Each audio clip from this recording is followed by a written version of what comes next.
In this video, what we'll do is show you an implementation of using internal interrupts, basically to allow us to determine if the ADC is finished and read the results of the ADC.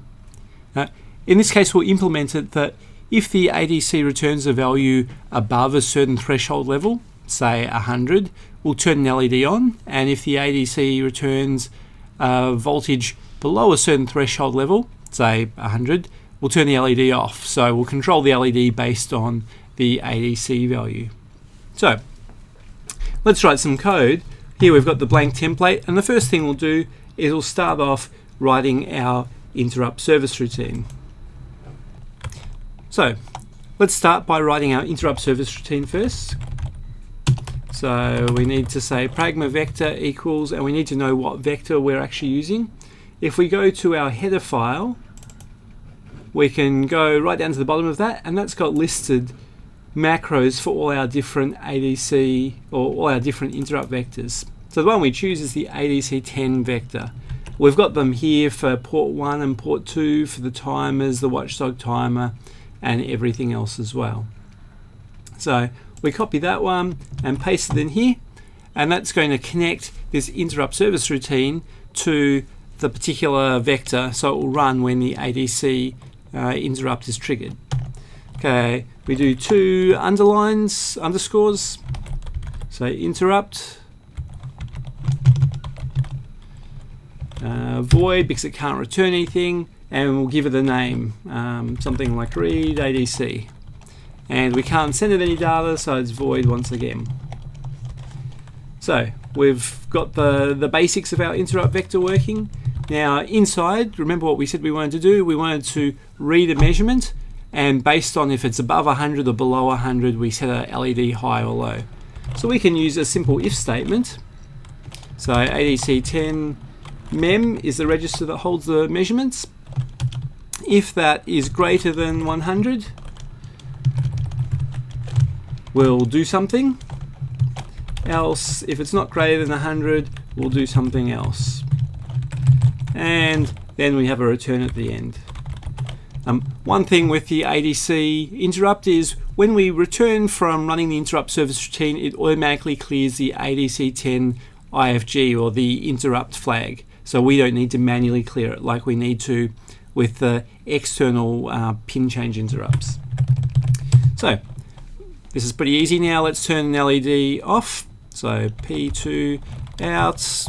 We'll turn the middle LED off. So bit 1 and P2 out and equals not bit 1. So there we turn it on and off. So having done that, next thing we need to do is actually make the interrupt run in the first place. So easiest place to do this is in init device, because this is where we initialize everything.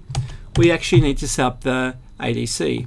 So we can go through our data sheet, and the data sheet's got all the information there for each of the registers in how we set up our ADC. So everything for all the different bits there. Interrupt enable bit is something that we'll need to set.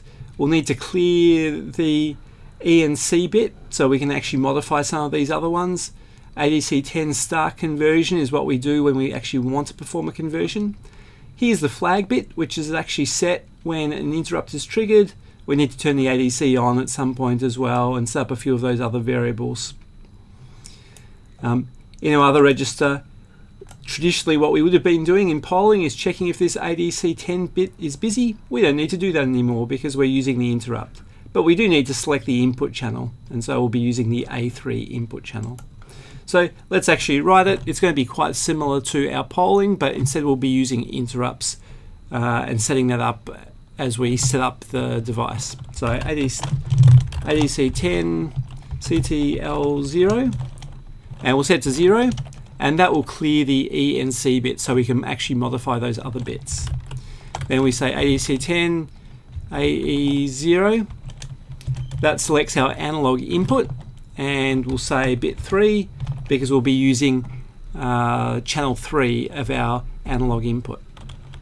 Then ADC10 CTL0. Now we want to turn the ADC on, which is bit 4, and we also want to turn the interrupt on for the ADC, so bit 3. Next we need to select the channel in our ADC multiplexer, so ADC 10 CTL1, and it's the top few bits of this.